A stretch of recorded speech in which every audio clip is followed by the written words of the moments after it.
Thank you, all of you. Very interesting testimony, very important testimony. Just really appreciate it. I think we look to some of the breakthroughs that are out there, and these technologies that we hope will allow for that level of protection. But several of you have spoke to the human factor, and we recognize that most of the control systems today are separated from the public internet by a firewall or an air gap, but we can still see intrusions through human error, whether it's transferring data via a flash drive from a public network to a secure one, or vice versa. So even with all of the advances that we have out there and the processes that you have mentioned, we're still in a situation where we have exposure to security breach. Dr. Raines, you had mentioned the dark net, and how do we work to protect the dark net from this type of activity, the breach through the human factor?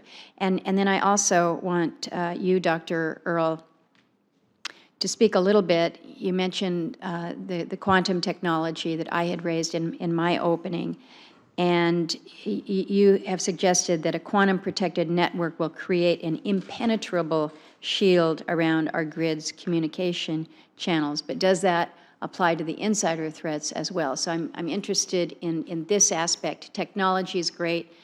Sometimes it's the human factor that is our weakest link. Thank you, Senator, for that question. Addressing, first of all, the human link, certainly it's going to be with us. And so how do we take and do better education and training of people who have not been exposed historically to these types of things? We have a lot of folks in the industry that are very good at operationally providing those capabilities, and safety paramount. But when you start talking about cybersecurity, it's a little bit of a foreign issue in terms of some of the industry partners out there. So how do we take and raise this awareness so that they understand the threats that exist?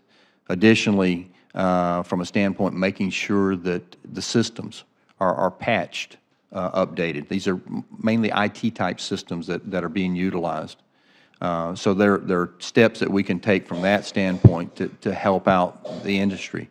With regards to the dark net and the concept that we're proposing here, moving the command and control communications away from the internet at least separates us, as you mentioned before, air gapping, if you will.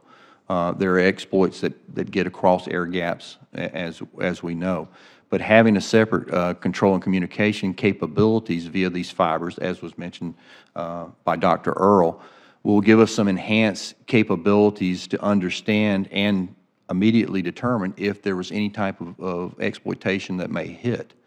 So as long as we can take and have that separation, that we don't connect back or add additional vectors for exploitation, we believe that there's going to be that added level of security that can occur by going to this separate, secure, if you will, dark fiber implementation and advanced communication capabilities as well that we would implement. Let me ask Dr. Earle to speak on the quantum technology side and the vulnerabilities there. Yeah, absolutely. So quantum technology is a very powerful technology, but the grid is going to require many solutions. It's just a piece of that puzzle. However, quantum technology solves two very important problems, and it's the foundation upon which you can build a more secure grid. The first is it provides a way to immediately detect if somebody is tampering with your communication channels. And the second thing that it can do is it can provide encryption that cannot be broken. There always is a concern about insider threat. Quantum technology doesn't address that. It addresses the securing of channels. But you need that first before you can build up the rest of the solution. So very quickly on the quantum technology, you've mentioned that traditional systems can be integrated. How easy is it to do that? You've got technology.